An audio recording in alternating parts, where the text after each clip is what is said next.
কেউ যদি কারো রেস্টুরেন্টের প্রমোশনের জন্য আমাকে ডাকে, সেই ক্ষেত্রে আমি যেই ফুডটা কনজিউম করব সেটার বিল নিশ্চয়ই আমি তাকে দিব না, বা সে আমার কাছ থেকে বিল নেবেও না। এটাকে যদি কেউ মনে করে যে এটা ফ্রি খাওয়া, তাহলে এটা ফ্রি খাওয়া।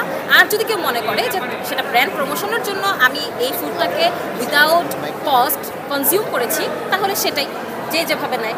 ওই অন এভারেজ এরকমই, অন এভারেজ এরকমই কাছাকাছি। যার যেমন আয় হয় তার কিন্তু ঠিক তেমনই ব্যয় হয়। ব্যাপারটা এরকম না যে কারোর যদি মাসে 1 কোটি টাকা আর্ন থাকে সে শুধুমাত্র 1000 টাকা ব্যয় করবে, এমনটা না। প্রত্যেকটা মানুষের আয় এবং ব্যয়ের একটা ব্যালেন্স থাকে।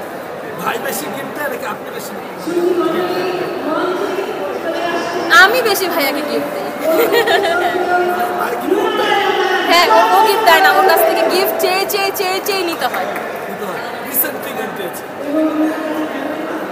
এই গিফটটা ব্যাটাটা আমাকে লাস্ট কবে কি গিফট দিচ্ছে?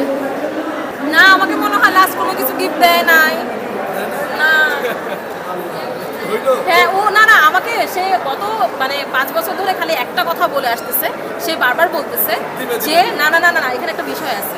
সে আমাকে বিয়ের আগে বলছে যে আপনার সাথে যে আমার বিয়েটা হচ্ছে, যদি আমাদের বিয়েটা টেকে এবং 5 বছর পর্যন্ত অন্তত টেকে, ৫ম বিবাহ বার্ষিকীতে আমি আপনাকে একটা ধামাকাদার গিফট দেব।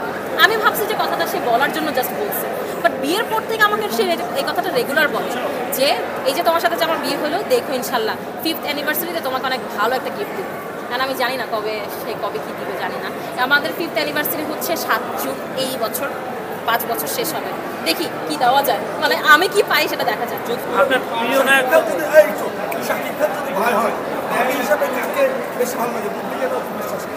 আল্লাহ, ছি ভাই, এগুলো কি বলেন? এটা কোনো কথা? আমি সামান্য, খুবই নগণ্য একজন ফুড ব্লগার।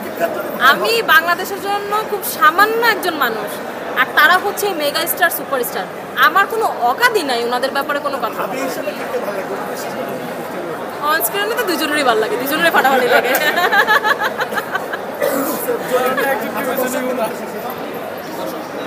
দর্শকদের উদ্দেশ্যে বলবো যে আপনারা যারা আমাকে পছন্দ করেন, আপনারা ভালো একজন মানুষকেই পছন্দ করেন, এটা গ্যারেন্টেড। আর যারা আমাকে অপছন্দ করেন, গিভ মি ওয়ান রিজন যে আপনারা কেন আমাকে অপছন্দ করেন। যদি বলেন যে হ্যাঁ আমি বিভিন্ন রেস্টুরেন্টে কস্ট না দিয়ে খাবার খাই, সেটা আমি আমার কাজের জায়গা থেকে খাই। আপনি যদি আমার কাজের জায়গাতে আসেন বা ফেস করেন, আপনি আমার থেকে আরও বেশি করবেন বা ফ্রি খাবেন।